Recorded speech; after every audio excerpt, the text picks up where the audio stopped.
Hey there! Today we're heading to Marceline, Missouri for an extensive trip report from Walt Disney's childhood home. You're listening to the Tomorrow Society Podcast.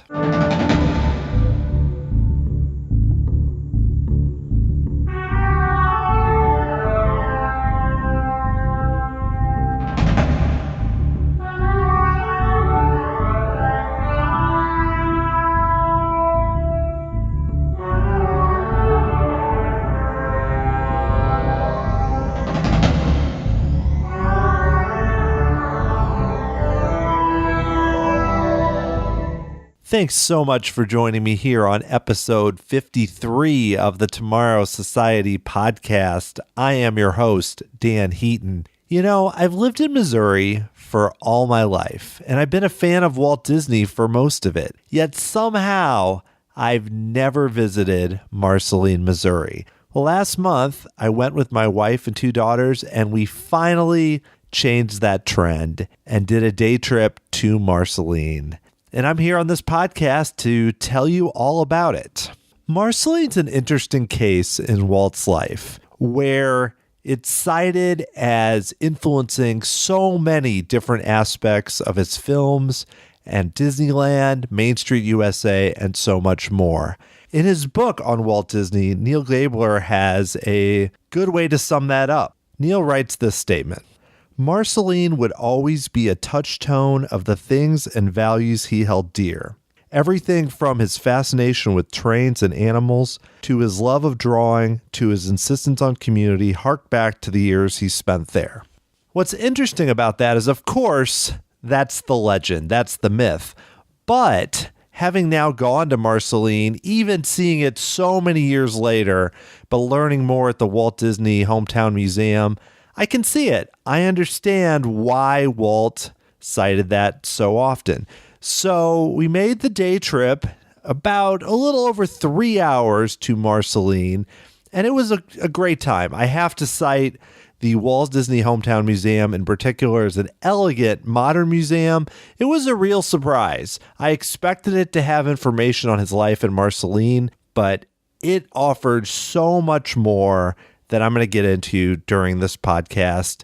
And what I'd like to do is really spotlight the reasons that maybe you would want to go to experience this town, especially if you find yourself in St. Louis or Kansas City or a nearby area. Before I dive into this trip report, I should mention that I also wrote a blog about our trip to Marceline, which has a lot of photos of everything I'm going to describe on this podcast. So after you listen to it, you should definitely go check that out at tomorrowsociety.com.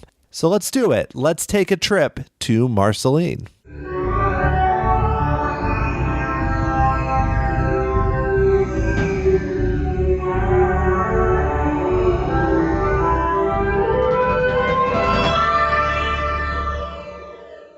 All right, well, I'm going to go through our day basically chronologically, and then at the end, I'm going to bring in a special guest. My daughter Elise is going to talk about her thoughts on Marceline, her first podcast appearance here on episode 53. So Marceline is a very easy day trip from either St. Louis or Kansas City. St. Louis took us a little over 3 hours or so. We stopped once in Columbia for gas.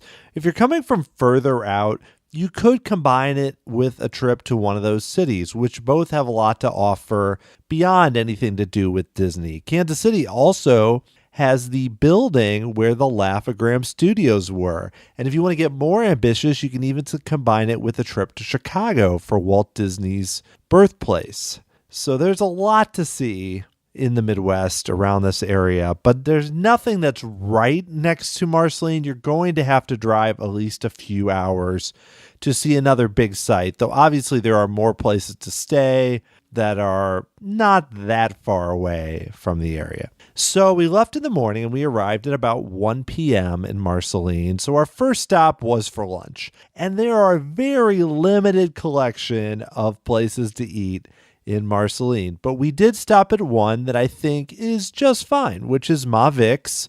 It's basically a diner and has a perfect location. It's in the former Allen Hotel, where actually Walt and Roy have eaten before, and there's even stories of them eating there when they were younger. But now, obviously, this is not the same restaurant. This opened more recently, but you can walk down Main Street from there. You can walk to the museum. It's right next to the EP Ripley Park, which is near the museum. So its location is perfect, and the food was solid.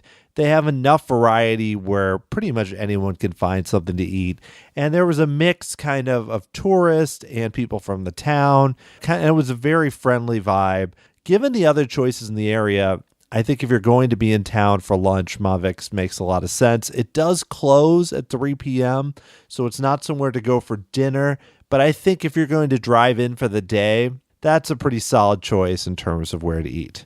So after we had our lunch, we walked over to the Walt Disney Hometown Museum, which is really your prime destination for this trip. There's lots of other things you could spend a bit of time at, but where you're going to spend a majority of your time is at this museum. It's located in a former train depot and rests right next to the track. It has a really cool, laid-back vibe to the place, to even the way the building looks on the outside. It just feels nice to want to go in there and spend time looking at this museum. It's not imposing, but it also doesn't seem just like, oh, someone tried to take advantage of the fact that Marceline is where Walt was born. No. This museum would be cool if it wasn't in Marceline. If they had this museum in St. Louis, I would go there all the time. There is a lot to see there, and you could tell right away when we walked in this was going to be something special. When we walked in, we were greeted by friendly staff members. It wasn't super crowded at the time, and one of them was nice enough to give us a brief walkthrough of the downstairs, explain how the museum worked. It's designed really well. The rooms are fairly small. The information is easy to follow. There's not tons of text everywhere, but there's enough explanation where if you see something, you can easily find out what it is. There are also video screens all over the museum that you can easily come up and press the button and watch small clips with interviews that give you extra background. And it's another way to learn. Not everyone who's going to visit a museum wants to come and just walk around and read everything. Those video screens really help for someone who might not love museums and still might be interested in the material. So I appreciate that, and that makes it even more inviting as a place. So the first room we entered, of course, includes the famous desk with the WD initials that Walt used when he was in school in Marceline. It has various little scratchings on it. It's inside a glass case, so you don't actually get to touch it, which is understandable, but it sits in the middle of the room, and that's going to be a big draw for Disney fans. A lot of the other things in this room cover Walt's history in Marceline, including trips that him and Roy took to come back and for the premiere of the Great Locomotive Chase and for other things. Right away, you realize this is not just about Walt's life as a child. It's going to expand to a lot more from Disney history, which is going to make it more interesting to any Disney fans. And kind of adjoining that room is a little train room, which has some nice outfits. There's some vintage items that someone would use if they were working at the train depot. It's a very small space, but I found it very cool. I should also mention that more than 70 trains pass by this depot every day. We were there for a few hours and saw plenty of them. And not only just seeing the trains go by, you can hear them. It really adds to the atmosphere and doesn't make it seem like you're in this static old museum looking back at the past. Trains are still going by. I mean, it's not used as a depot anymore, but you can see them from almost anywhere in the museum. And that's just another nice touch when you're there to maybe have a slight feeling of what it would have been like to see trains coming in to town in Marceline in the early 1900s. Another thing I definitely wanted to mention in the downstairs near that first room is a fully restored Midget Autopia vehicle in front of an attractive painting. It's a nice space there too. The history of the Midget Autopia, it was an attraction in Disneyland that closed and was moved to Marceline in 1966. It operated at the Walt Disney Municipal Park until 1977, but then due to maintenance costs and upkeep, they just couldn't keep it going. There's been a lot of efforts recently. They tried to do a Kickstarter campaign that didn't work a few years back to reinsert this attraction, hopefully very close to the museum. And those efforts are continuing. The day we were there was the Dreaming Tree Gala, which is an event near the Walt Disney's home where he grew up and the barn. They had Floyd Norman there. And actually, when we got to the museum, I had known that gala was going, though we did not go. We were there with our kids and weren't going to stay for the night. And I knew Floyd Norman was in the area.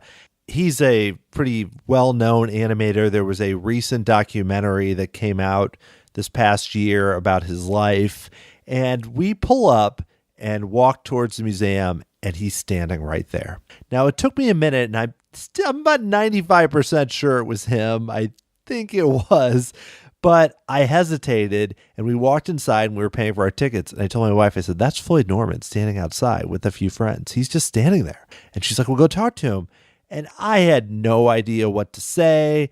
I wouldn't even say I'm totally an expert on his background.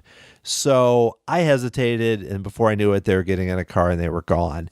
But it's about as close as I've ever been to someone who worked directly with Walt Disney, and I blew it. But that's okay. But getting back to the real story here, the Midget Autopia, they are still working to bring it back. You can go to bringbackautopia.com. There's these, you can buy these little bricks in front of the museum that you're basically donating money to bring it back. And if I would love for them to do that, that would be incredible.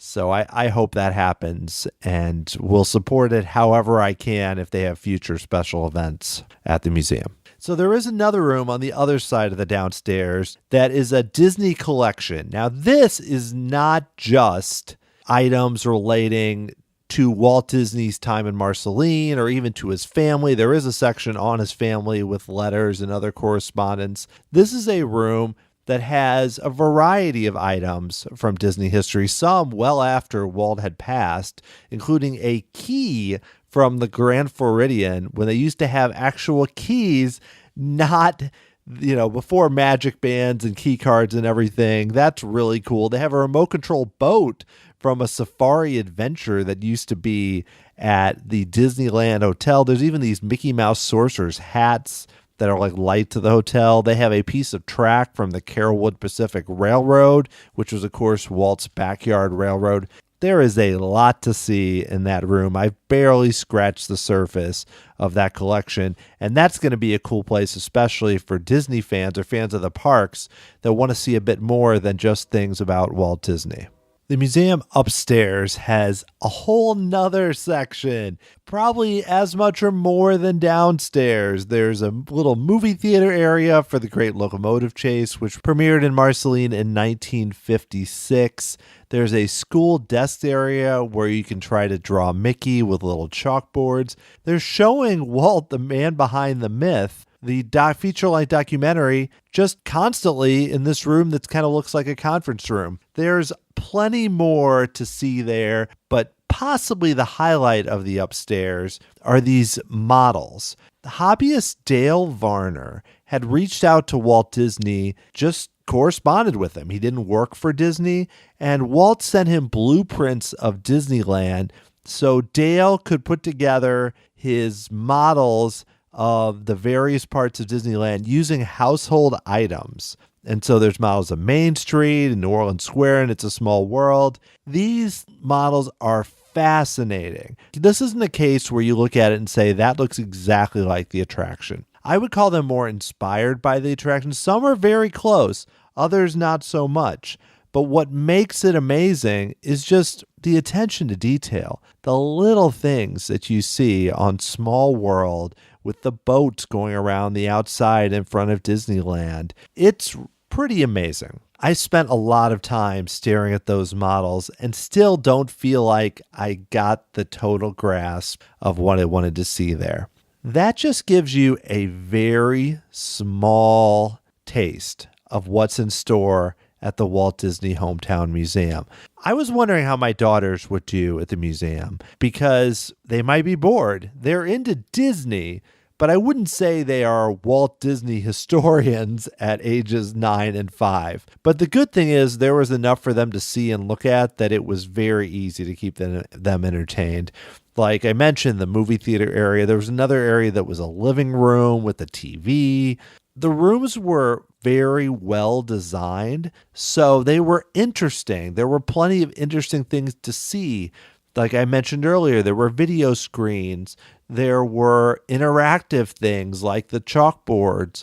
There were plenty of options. So it wasn't a case where every room just had a few pictures and some words describing them. There are a lot of physical items that they could interact with. And it's just a really graceful museum. That is not easy to pull off. That's why I keep stressing it. This is a place where you walk in and you just feel comfortable. The staff especially makes you feel comfortable. I heard them answering questions and interacting with other people about being in town. And I suspect it's like that every day. They're very excited to work there. And that's infectious. When you walk into a museum and you're immediately greeted like they're thrilled that you're there. And the tickets to the museum are pretty cheap. It's like $10 for adults and $5 for children. It did not cost us much. So there's a lot of reasons why it's worth it to make a trip to the Walt Disney Hometown Museum. From what I've heard, they actually did remodel it fairly recently. So let's say you live in the area and you went 5 or 10 years ago, you probably haven't seen everything that I'm describing in the way that it's set up. They've clearly done their homework and built something that is going to stand the test of time, and I can't wait to get back there. And then one other thing I wanted to mention, if you're someone that likes souvenirs, the downstairs lobby does have a small area where they have some t-shirts and other items, but there's a nice little variety. I picked up a shirt, and there's also books about Walt Disney, DVDs, other things. There's a nice selection of items that are reasonably priced and should also be, you can bring home something from Marceline that you're not going to feel embarrassed to buy a few years later. All right. Well, now that you've spent some time with me in the museum, we're going to head outside. We were there for about 90 minutes or 2 hours or so. It's 3:30, 4 o'clock in the afternoon. We're going to go to the EP Ripley Park, which is right next door. And if you're familiar with trains and Disney history, EP Ripley will be a name that you know. And this park includes several large train cars. There's a black locomotive, number 2516. It was actually built in 1911. And they did add the text on the side of it to say Santa Fe and Disneyland Railroad right before Walt and Roy visited Marceline in 1956. This train car was actually donated the year before that in 1955, but it looks gorgeous. There's also a red caboose nearby and another large yellow train car right next to the museum. That only adds to the sense of history from this park and the fact that real trains are going by right near you. It's very cool. That park is also an inviting space. You have a fountain, you have a gazebo that was actually there when Walt Disney lived in town. The park probably, if you take the trains out, might not look that different in certain parts than it did in 1905. So basically, if you cross the park, you can walk right over to the Walt Disney Post Office, which they dedicated the post office to Walt Disney with a commemorative stamp in 1968, several years after he passed away. If we went there, the business hours were already over. It was a Saturday. It was later. But if you go there during business hours, you can get a special stamp put on a canceled letter. So that's something that would be another nice Disney souvenir that you can get in Marceline. So now we turn and we go back to Main Street where Ma Vic's were. And there's a lot of kind of cool storefronts and such there. I did notice that there are a lot of vacant spaces, unfortunately,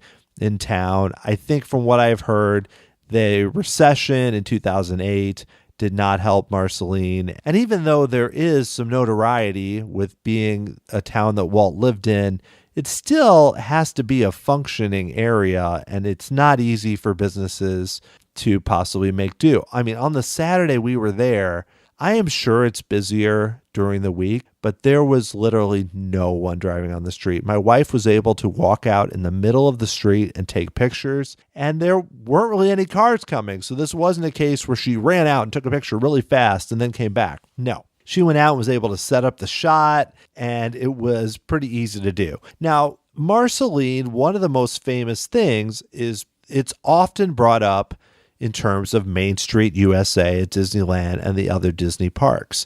Now, Marceline definitely seemed to inspire Main Street USA, but I don't want you to go to Marceline and expect to see something that looks just like Main Street USA. What you're going to see looks more like your typical smaller town now with your mix of businesses. They have, a few little restaurants and coffee shops and such, and a jewelry shop and toy shop and such like that. But it looks pretty standard in that way. It's a charming little Main Street, but it doesn't really look at all like Main Street USA, and that's okay. One thing I wanted to note too is on this street is the Uptown Theatre, where Walt Disney and Roy came for the 1956 premiere of The Great Locomotive Chase. It also had a more recent premiere where Disney brought it back for The Spirit of Mickey in 1998. Unfortunately, this theater is no longer operating, but it has been used fairly recently, and you can look inside and you can see that, it's not a museum that's been closed for 20 years. There's always a chance someone could get it rolling again. Right now, there's a stuffed Goofy sitting in the box office, and it makes me a little sad that it is not showing movies regularly, though I understand, given the financial considerations, that wasn't the case. But, this theater is it looks like an old-time theater from the outside, which is very cool. So it's something you can easily walk. It's not that far from where the museum is and everything. So you can easily walk down there while you're visiting Main Street without getting in a car and see it from there. So now the other items beyond Main Street, you can walk pretty far, but there's not most of the other main things you're going to have to get into a car. And we did that, and we drove it. It wasn't very far, but far enough to get in a car to see the Walt Disney Elementary School. Disney, when he came back one of the times, this school was dedicated in his name, and it still carries his name now. Now, it is a functioning school, so we were there on a Saturday. It was not open. We weren't able to go inside. We did see the signs outside. So basically, Disney artist Bob Moore has painted these large paintings in the lobby and the gym and such, and it is pretty easy to find pictures of these online. But regardless, if you would like to see the school, and if you hit it on the right day, you probably could, if you're nice, maybe able to go in and see it. It's just worth noting that this is an actual school and not a historic site. The other place is one I mentioned earlier, which is the Walt Disney Municipal Park, which is the former site of the Autopia track. And we did not realize that the track was no longer there because I had seen internet posts and blogs and such that still showed pictures of the winding track. I mean, it wasn't a track that had cars on or anything. It was just concrete, but it looked pretty cool because it had gone in a bit of a state of disrepair. We got a map at the museum that showed us kind of where the other sites were like this park. And I had read that is where the track was. So I didn't ask the staff for sure if the track was still there. So we got in the car, we got to the park. The kids played on the playgrounds. It's a pretty typical park that you'd see in almost any city or town. And then we proceeded to try to find the track. And we walked on trails. We kind of went around a corner. We got back in the car. And I think we found the exact spot where it used to be, but it's no longer there. And finally, I did go and ask at the pool, which also has connections to Walt Disney, if you'd like to see that. I asked them at the pool, and they were a little confused at first, but they did explain to me that, yes, a few years earlier, the concrete of the track had been removed from that space.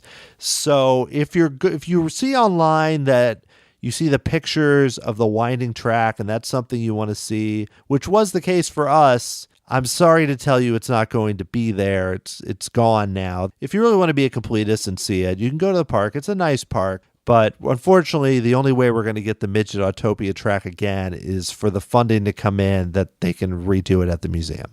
I wanted to mention a few other things before throwing it over to Elise for her review.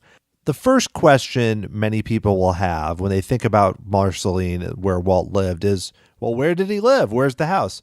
Now, the house is there, but it's a private residence. So it's not a museum. It's not a place where you can go inside.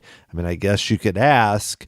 We took a picture of it from across the street, but that's about all you can do. Next to the house, though, is the barn, where you are able to go inside. And what people typically do is sign their names, put a little note there to reference that they were there. Unfortunately, it wasn't open because of the Dreaming Tree Gala when we were there. Speaking of the Dreaming Tree, that is a famous icon that unfortunately the Dreaming Tree is gone due to just age and wind damage. It did have to be removed. But there is another tree in the area that is called the Dreaming Tree, but I wanted to clarify that it's not the original Dreaming Tree of lore, but it is a place where you can stop and take a picture, but also was closed when we were there for the gala. So I don't have a lot of info on those areas, but they're really just something for a quick stop. Those are a little closer to the highway and outside of town, so you can hit those either on the way in or the way out, and it doesn't add that much to your trip. And I just wanted to summarize by saying that I don't know why it took me so long to get to Marceline. I should have gone even before we had kids. We should have gone when the girls were younger. But in a sense, it's okay because I feel like this was the right time to go. I have more appreciation now for what Walt Disney accomplished with the more things I read about him and more documentaries I watch and such. I probably appreciate this more than I ever would. And I took the time to go through the museum. And I could do that again. I feel like I still didn't get the chance to explore everything. And I hope that I can make a trip back there at some point in the next year or two. Possibly if there's another special event that's a fundraiser or they have a speaker on the level of Floyd Norman or an author or someone like that. I'll probably make the trip again and try to spend more time with the museum. And who knows, they might have something new there. It's truly an elegant museum. It's a charming space. It has a lot of information about Walt's life, and it's also, an entertaining, engaging place to go that doesn't feel like a dry history lesson. It feels alive, and that to me is the most important reason to go to Marceline. You obviously want to see the sites that in some way helped to make Walt Disney the person that he was. But getting to find so much more at the museum was the real surprise for me. So on that note, now I'm going to throw it over to my conversation with my daughter, Elise Heaton, who is 9, and we're going to talk a little bit more about her thoughts on Marceline. All right. Well, I am here with my daughter, Elise, who is 9. Elise, thank you for being on the podcast. You're welcome, Dan. All right. Well, yesterday we went to Marceline, Missouri, and I wanted to talk to Elise about her thoughts for being there. So first, Elise, what did you think of Marceline? It was wonderful because it was like where Walt Disney was like till like my age. Yeah, great. So yeah, he was there from 5 to 9, which is like the perfect amount of time because you were also 9. So we went to the museum. What did you think of the museum? I thought it was pretty cool, especially how they showed like all the things that people collected. Yeah, so what were some of the things they collected that you really liked? Like this big sword sign. Also, there was like these Mickey stuffed animals, which were cute. Yeah, and also, they also had some stuff about Walt Disney's family and all that. So, did you know much about Walt Disney's family before you went there? Not really. Was there anything there that you really liked, like that about his family or growing up that was fun for you? Well, sort of how they like made it one of the rooms like sort of like their living room because they had like the TV set and a couch and. Did you like his school desk? Was that a cool thing that you saw? Yeah, because it was like his school desk and some of his books, and we got to see his carvings of WD of Walt Disney. Great. So did we live in St. Louis, which is like a 3-hour drive. Did you have any idea that there was anything like this just a few hours away in Marceline? Not really. So what really surprised you when we got there about what was there? That there was like a few things that he got named after this pool in the school, plus how he was trying to create that ride there in that park. Yeah, because one of the things we did is we tried to look for the Midget Autopia track, which I had heard was there from some old blogs and stuff. So what happened there? Why was that so hard? We went on a wild goose chase and it wasn't there, but I really think they should have kept it there, but they said they were going to start build a new one. Yeah, so actually we were there the same day as there was this gala event that was going on to help with that, but it would have been really nice to see it, I agree. So of the whole trip to Marceline, what was your favorite thing that you saw there? When we went on the wild goose chase to the park, this is like we got to see the good view of the pool. Plus we got to see like the school and the post office. Yeah, we saw a lot of things. So one other thing that was weird was how dead the main street was. So after being at Disney World, were you expecting it to be that dead? No, I thought it should be like more popular because it's like where Walt Disney was for like a long time. Yeah, that's right. So is there anything else that we saw that was really cool for you while we were there? Well, how they named a lot of things after him, and that much of how the main street had like little Mickey thingies on it, like the restaurants were named after him and that type of stuff. Yeah, that was really cool. So I'm glad we got to see it. Do you think it's for people that live like a few hours away, is it worth it for them to go to Marceline? Yes, I think it would be worth it to go for like a day, not like spend like a week there, but just like a day or maybe two, like that. Yeah, so it's a good day trip. So if you were going to rate Marceline, like out of like 5 stars, what would you rate it? Maybe like a 3.5. Okay, so why not higher? Because there is like, it's not like Disney World or anything, and it would have been more exciting if they had like, more museums and stuff. And if that like ride was open, it would be more exciting. No, I agree. I think that it'll be nice if they get that Autopia. So if they get that little Midget Autopia or Mini Autopia, would you like to go back and ride it? Yes. All right, great. Well, Elise, thank you for being on the show. This is your first appearance, and it was really fun to talk with you. You're welcome, Dad. Thank you so much for having me. Okay, well, I hope that this trip report of Marceline has made you want to make the trip, regardless of if you're near St. Louis or Kansas City. Hey, there's a lot of cool stuff in the state beyond just Marceline, but if that's the draw that gets you to come to these cities, I think you'll have a great time. And like I mentioned at the top of the show, I have a more extensive blog post that includes a lot of photos and even additional information that I didn't touch on during this podcast. And you can go to tomorrowsociety.com to find out all about that. If you have been to Marceline, I would love to hear about it. I'd be interested in how you experienced it and what you thought about it. You can send me an email, dan@tomorrowsociety.com, or reach out to me on Twitter at tomorrowsoc, Facebook, Instagram, or Pinterest at Tomorrow Society. And if you'd like to support this podcast so I can do more trips like Marceline, you can go to tomorrowsociety.com/support, and there's some cool ways you can help to keep the show going. The music for this podcast is written by Adam Hookey and performed by the Sophisticated Babies. The Tomorrow Society podcast is hosted, produced, and edited by Dan Heaton. Thanks again to all of you for the great feedback and support over the past few years. I appreciate it so much, and I will talk to you again very soon.